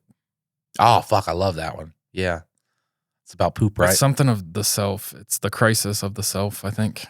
And it talks about like how Sigmund Freud basically came up with like the whole subconscious conscious thing. And then his nephew ended up using it for propaganda and like basically figured it out in the ending of World War I. And then from there, like blasted it into, he's the reason why like women started smoking. He convinced the suffragettes or like some debutantes is what they called them, but he convinced them to like stage like a protest. Back then it was very taboo for women to smoke, and so they had them stop in a parade and then they just lit up, and I think they called them freedom torches or something like that. And so all these women lit up freedom torches, so any women that supported like the suffrage movement then had to basically say like, yeah, it's a freedom torch. And so then it became acceptable for women to smoke. And then but he did it with all kinds of stuff. People are just so dumb too, man. Humans are just dumb. Well, I mean, that's the thing is like we're a herd mentality. Yeah, it's the reason we're the brain just is just dumb. It's just like, yeah, go along with this. Yeah. If there's 2 words written there, we're gonna block one out to make it easier to read. The brain is a pretty dumb thing. Well, and they so then the Nazis used it for World War II, like a lot of the stuff, and then the Holocaust was faked. Okay, you can't kill that many Jews. Maybe 1 million, okay, but not as many as they're saying. So was it really that bad? All right, we're gonna move on. Yeah, dog, it was really that bad. Have you never heard the Holocaust deniers talk about it? Oh, like I don't listen to. It was like they don't have the manpower to kill 10 million, like maybe 1 million. Whoop-de-doo. And it was like, that's a million people. If it was a fucking 1,000 people, 100 people, it's a problem that you're killing people because of who they are. Like, is Jew a religion? Is a race? I don't fucking. That was always like, towed the line of what, but you get what I'm saying. All right, we're moving on. Yeah, we're going to move on because I've touched on everything in this. All right, I think my family tried to ruin my wedding day. I got married to my partner, DH, in a small ceremony and reception in our backyard. DH is so stupid. We are middle-aged, second marriage for both. A simple affair, but almost every guest was traveling from the Midwest, where I'm from, or from within our state, but traveling hours to join us. We live in a fairly remote part of a geographically diverse state, so a 120-mile journey takes upwards of 5 hours. Obviously, we were very excited. Read that line again. We live in a fairly remote part of a geographically diverse state, so a 120-mile journey takes upwards of 5 hours. That sounds like good old North Carolina. I mean, there's some pretty solid highways that go through our area, but yeah. Fuck yeah. We do have the highway system figured. Probably Colorado. Yeah, Yeah, maybe something like that. That would probably make sense. Obviously, we were very excited that my parents and one of my 6 siblings came out for the wedding. My parents already had a visit planned, so we scheduled a wedding for when they were going to be here. My sister decided to come as well a couple of weeks before. I made hair and makeup appointments with my regular stylist for myself, mom, and sister. First appointment was at 10. I'd be going last, so I was home getting our house ready until noon. When I got to the salon, my stylist said my mom and sister had already left. Okay. Kind of weird. I was hoping we'd spend the time together. We live almost 2,000 miles apart, and I guess I hadn't thought that they would ditch me for the day. I get back to my house around 3, where there's still a lot to be done. Photographer coming at 4:30. At around 3:30, I'm freaking out trying to get everything ready. So I text my family, ask where they are. I need help. This was all outlined long before the day, that my mom, sister, and I get our hair done and makeup done, and then they and my dad would help do the final party preparations. The wedding was maybe 20 guests and very low key, so I hadn't considered getting a wedding planner to help with things like getting ice and coolers, setting up the bar, etc. But it turned out that my mom, dad, and sister went to a fancy lunch an hour away and had just gotten back to their rental at 3:30 where they were getting ready. Sister's the favorite. Huh? Sister's the favorite. Yeah. 100%. Like, fuck the wedding. That's the, yeah, this is the good. When are you getting wet? Like, they're all at this little, it's like, what are we doing? Something's supposed to be going on today. Right, something. When are you getting married? So I run around doing all the last minute party things. People start showing up. I am sweating off my makeup and wondering what the fuck I did to make them ditch me all day. Not be your sister. If you were just your sister, then did I put that in the middle of a story? Mm-hmm. Hey guys, if you enjoy this podcast for some ungodly reason, you are not one of the demographics or marginalized groups that we have joked about today, you can get more of this podcast at patreon.com/Mike and Dylan. All right, back to the story. Parents and sister finally show up to help at 4:15. At first, I'm relieved because now I have 10 minutes to write my vows. That's your bad, girl. That's procrastinated on that. Because now I have 10 minutes to write my vows and get dressed before the photographer arrives. Then I look at my mom. She's wearing a knee-length cream lace dress with brown tall boots. I am also intending to wear a knee-length cream lace dress with my cowboy boots. She knew this. I'd sent pictures of my entire look. On me. My sister had gotten the same pictures. She knew what I was wearing for my wedding and what my mom intended to wear. In fact, I sent them photos of a few dresses I was deciding between. All but one of the 8 I considered were knee-length cream lace. When I said, "Why are you wearing a white dress?" she replied, "It's cream, it's not white." So I said, "Yeah, mine too." By then, I was full on crying. Said I was going to wear a different dress I had because I did not want to be twinning with my mother at my wedding. My dad eventually took her back to their rental to change. They returned about an hour later. The rental was 5 minutes away. I probably just should have shut my mouth and worn a different dress. Neither one of my parents spoke to me that night, except to say goodbye. You're cunts. My sister stepped up and at least helped throw trash away, clear the food table, pass out cake. But I cannot get past the fact that she, a 35-year-old, did not tell my mother that she could not wear a dress nearly indistinguishable from mine.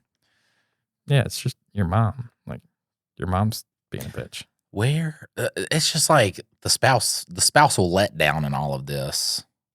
What do you mean? If I was just like, all right, Amy, we didn't have a real wedding. We're going to have a real wedding, okay? And she's like, oh, okay. And she, was putting all this work in. And her family shows up being complete shits. Mikey delivering smacks. People just getting slapped. I'm going to have a specific room inside of the venue where I take somebody. And people will know, like, damn, Michael taking That's Mike's room. That's Mike's room. That's Mike's slapping room. Dylan would know. Dylan would be, I even tell him beforehand, this is the room I'm using to slap people. Don't go in there. Yeah, he's got a room in the studio that he smacks me in.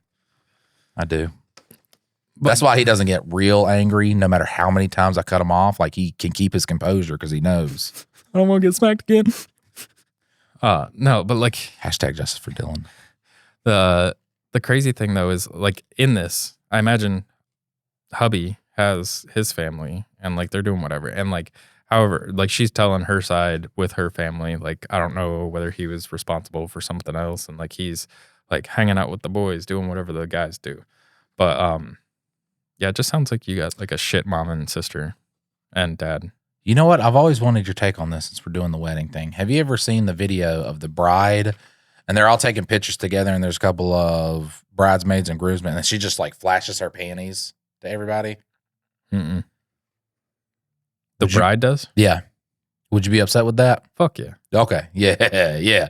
And like you could like even some of the groomsmen was like, fuck, dude. Like some of them were like, it's so funny. But like you could see his true friends because they look immediately, they immediately just like look at him like, oh, fuck. Yeah, no, that's like, I mean, they're probably poly. There you go. Yeah. Everybody gets it. We're running a train tonight. Yeah. Sorry, poly people. We love you, and we're in whatever you want to do inside of your homes is up to you. Consenting adults. All right. So the following day, my parents hosted brunch for my friends who came from the Midwest and my new mother-in-law and sisters-in-law. It was nice, but my mom would not speak to me, and my dad just seemed annoyed and pissed. Classic Irish Catholic passive aggression. No. DH and I came back to my family's rental that evening to watch a football game. The entire evening was awkward as fuck.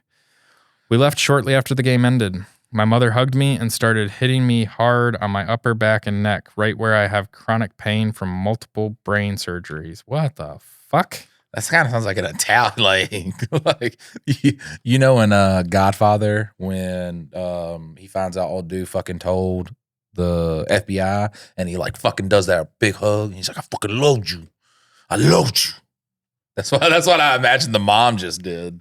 But also typical Irish Catholic, just regular white people.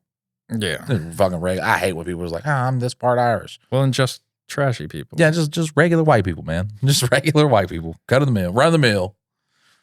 It was so clear what she was doing that I said, why are you hitting me? She didn't respond and went to her bedroom, and we sprinted out of there.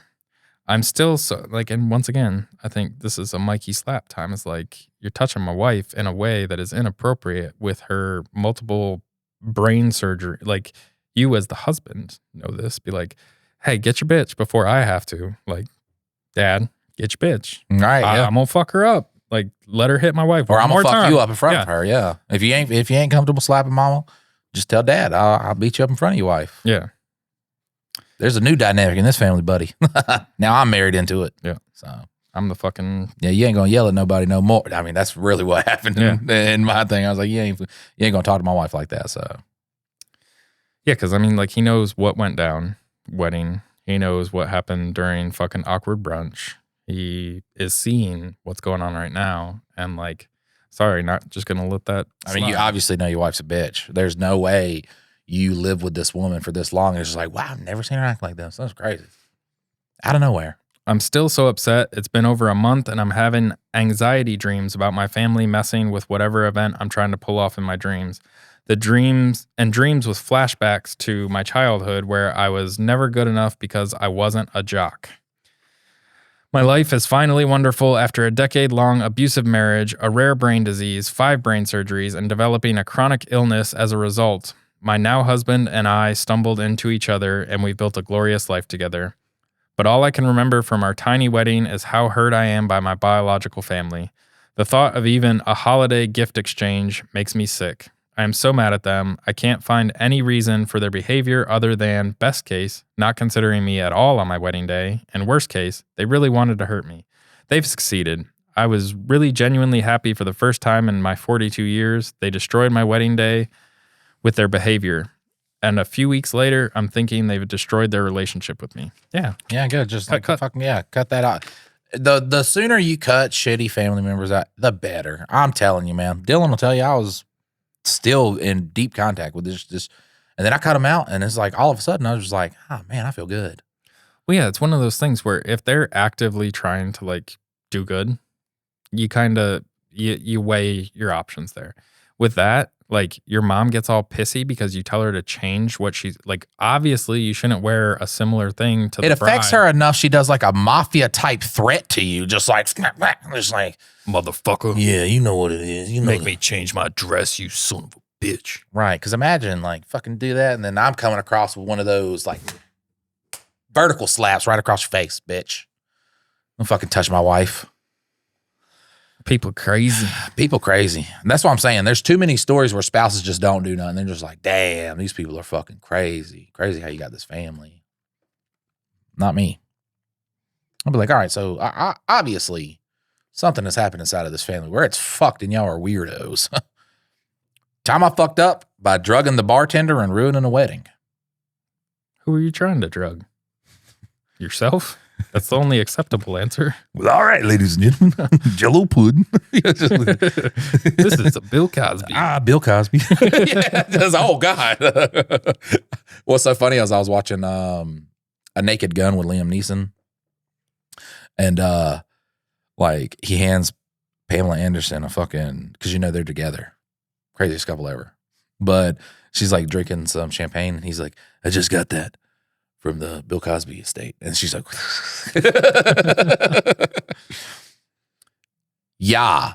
So this fucked up happened the summer before COVID, but I think the statute of limitations are up so I could tell this story. My wife and I went to her colleague's wedding. I'm not a huge drinker, and I really didn't know anyone, so my plan was to grab some sort of cold, refreshing beverage, find somewhere to post up, and nurse it while I got really stoned and did some people watching, which leads me to my drugs. On the way to the wedding, I stopped at a dispensary and picked up reusable vape pen thing.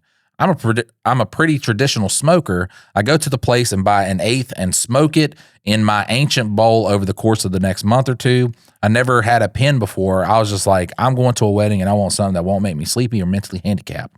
And the young woman at the counter handed me the thing. As my wife was driving over, I tried it out. I also don't smoke very much at any one time and have a hard time with anything like joints or bongs, etc. When I do smoke these things, they hit way too hard and I cough like crazy and I hate myself. So I took a very small hit, noticed it hit really hard and thought, well, that's because you think everything hits too hard. Your brain will convince you of, like if I ever smoke weed, I would prefer it in joint form. Yeah. That's just my favorite. I don't like the taste of blunts. Technically, I don't like the taste of weed. I like the taste of weed. My favorite is a bong, but that's just because it's a filtered situation. It's just like, you can't just like have that. You know what I'm saying? Like you just can't shuffle off somewhere and just like a bong. Yeah, just dude. When I was like 15, me and my cousin, every time we smoked, we'd build a new bong. Like every single time, and we had so many of them, just like random fucking house objects that we'd turn into bongs. Weed always just hit me like a Mack truck, man. I could just never get down with it. It's just not something I liked. Yeah, I spent way too much of my time from the age of like 14 to the 18. 2-liter bongs you make in a fucking sink. Yeah, gravity bong. Yeah, I hit one of those one time, man. Oh, those will kill you. Yeah, like I mean, not kill you, but like they will. I was trying to tell a story to everybody, but I kept going off on side stories, and I would not go back around to the original story. Oh, that's like our podcast. But I couldn't remember the original story at all. Like there was nothing I could come back to because I couldn't remember anything. Yeah, that's episode 1 through 113. Bada bing, bada boom. I'm at the receptionist standing in line to grab some drinks from the bartender and notice the tip jar. Realizing I don't have any cash, I'm like, dude, do you have a Venmo or something? And he's like, nah, don't even worry about it, man. It's no big deal. But I'm a service industry vet, so I wanted to find a way to tip him because I know it's going to be a long night and a lot of people won't tip. He's going to get fucked on that vape pen. Yeah, he is. So I'm like, all right, man, well, if my wife has some cash, I'll double back over. But in the meantime, if you party and I show him the pen, he's like, oh, for real? Hell yeah, dude. And then proceeds to take an enormous rip off this thing. Within seconds, he was doubling over, coughing uncontrollably. It was incredibly loud, and under a minute, he was down on his hands and knees behind the bar, puking in the grass. Still, kind of no harm, no foul, until he gets up and pulls all of his weight onto a tumbler glass that was sitting on the table he used to help himself up, cutting his hand open so badly. And then something very interesting happened, something that never happened before. I started vomiting at the sight of blood. So naturally, this is pretty disruptive, and the groom, who just so happened to be nearby, comes over to see what's happening and he fucking faints the second he sees the guy's hand smashing his head on the bar table on the way down, his face taking the tablecloth and everything on the table down with him. That's so great. Like, it's just such a domino effect from just a little. This is like the pie scene from fucking Stand By Me. Totally unmitigated disaster. Both of them had to go to the hospital, and the bride was understandably super upset and screaming at the caterers. So I decided, well, it's been a good life, and began to march over to explain to her what happened when out of her mouth comes a very specific slur directed at the owner of the catering company. I didn't get a single word out of my mouth before she said, "Fucking sue me," turned on her heel and told people to just round their shit up and go. What slur, though? I don't know. I mean, it depends on the ethnicity. A series of very specific slurs. Just spamming the N-word in I guess, Black yeah. History Month. Couldn't be me. Cue major shitstorm. Everyone is fighting with everyone, and almost all of the guests left. I told my wife what happened on the drive home, and she said I should call the catering company and apologize, which I did. The owner laughed for about 30 seconds on the phone before saying, well, whatever, fuck that bitch. So, yeah. That's it. That's all the third page. So, yeah. That's so great. Fuck that bitch. Yeah, whatever. Fuck Shit that bitch. happens. That's I wild, love just normal people. We went to a wedding at a Renaissance festival, which was cool. It was adorable. Probably the most adorable wedding with like two people who were actually in love. I've not been to many of those. But they had catering, and all the people from the catering knew who I was. Like, they were like, oh my God, we share your work videos around. It was like, because the hash brown casserole they had was super delicious. And they were like, do you want a pan of this hash brown casserole? Yes. I was like, fuck yes. But isn't this my friend's? Didn't he pay for it? He was like, yeah. And I was like, no, I can't just like take a pan. No, they know me, bud. So they let me have one of the pans that you paid for. Yes. But what a generous offer. That fucking hash brown casserole, dude, out of this fucking world. I was just like standing over there drinking some sweet tea. That was great. That's a barbecue place in fucking, I think, Kernersville. Well, see, if you eat a whole tray while you're there, like, no harm, no foul. I wish I could shout them out because they are so good. And the chance that we could get free hash brown casserole is worth it. We're just sitting here the whole time, just. Yeah, just all that's all they. So today on today's, You're reading a story, all they hear is just, that's good. That's real good right there. ASMR. Yeah. Who are you trying to get away from? Well, and it would just be Mike's shirt covered with shit because, like, he Every time I eat, dude, I lose. Like, you wouldn't think it's a game. You wouldn't think there's stakes, but there is. There's absolute stakes. Well, see, I taught my 5-year-old what you do is you don't eat back here. You eat over the plate, and then when it falls off, it hits the plate instead of hitting your shirt. Last night, You just like set it on your belly or something, and like, fuck yeah, that's why I got it for her. That's why I built it. Like, I built it to set stuff on it. But I'm eating cereal. I'm eating Cheerios last night. And I'm like, fucking milk keeps getting on my goddamn shirt. She's like, hey, just bring it closer to you. Mhm. B, you're eating cereal with a fork. I was like, What? yeah, whatever. Really? Yeah, all the spoons were in the dishwasher. So you take one out and fucking wash it. I don't know what happens to the spoons. They just disappear, dude. Yeah, no, same at our house. I'm like, what the fuck is happening? Are you? The kids will be like, we're not throwing them away. So I'm just like, Well, and spoon goblin. the other day, now that Jess has hot teas up at her plant store, Odd Flora, shout out. But Yeah, this episode of Two Daddies Judge Baddies is brought to you by Odd Flora. If you're ever in Lexington, North Carolina, check out Odd Flora for all your plant needs. she's given us $0 to give her this pitch. She just happens to be Dylan's wife. But she makes hot tea up there, and so I've been looking for like one. You know, there's like a teaspoon, a tablespoon, and then there's like the big like not serving spoons, but like the next size bigger than a tablespoon, and that's what we always use to like dish out stuff. They're not at the house anymore, and I'm like, where the fuck did these things go? Like, nobody takes them to like. I've been to somebody's house and they handed me that spoon to eat with, and I'm like, I can't. I'm not doing that. They don't feel. Bro, it has to be the small spoon. I have a spoon. Oh, you're a teaspoon guy? Yeah, I cannot do one of them big fucking shovels. I'm not doing that. It don't feel right. I can do tablespoon, especially if I'm doing like chili or soup or anything like that. But yeah, so they're missing the big spoons. And I walk behind her bar, and over by the tea, I see one of those spoons over there. I was like, this was the spoon I was looking for. She's like, oh. She's like, that's not from the house. I'm like, the fuck it isn't. Like, yes. Where did you get it? Did it Knowing just, like, Dylan, he probably carved in like Dylan House. No, but like it's one of those things where like I think those spoons, shit, we've had them since we still lived in New York. So like these spoons have been around for a long fucking time. And I'm like, no, those are the spoons from the house. She's like, no, I don't think so. And I was like, did you go out and buy a spoon?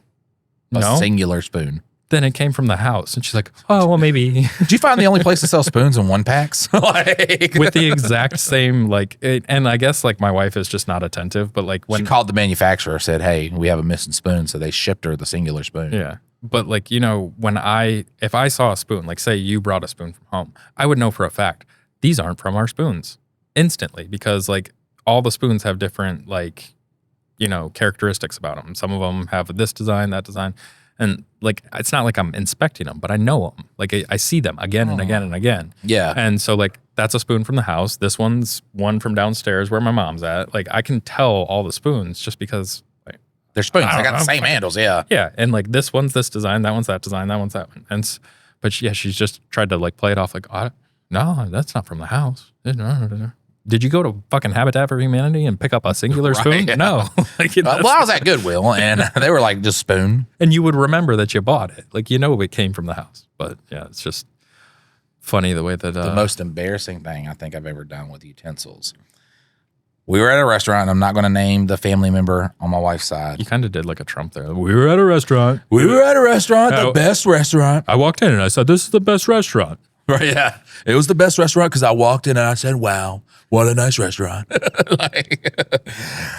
So anyways, we're sitting there and I'm looking at Mimi's on my phone. And it says, if you eat, like, imagine, or the spoon that you use at a restaurant, the utensil you use at a restaurant's been in somebody's mouth like this, and they had a fucked up, just rotten mouth. So I'm sitting there and I was showing everybody that meme because I'm giggling and everything like that. And one of the family members was like, kind of like, huh, and I was like, It's you.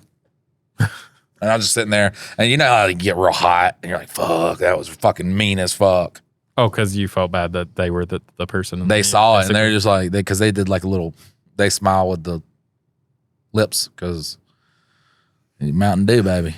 You get you a little bit of that Mountain Dew, man, and get a hold of you. And that Mountain Dew get a hold of you, boy. It's hard to keep a hold of them teeth. We'll fucking see you next time, guys. Later.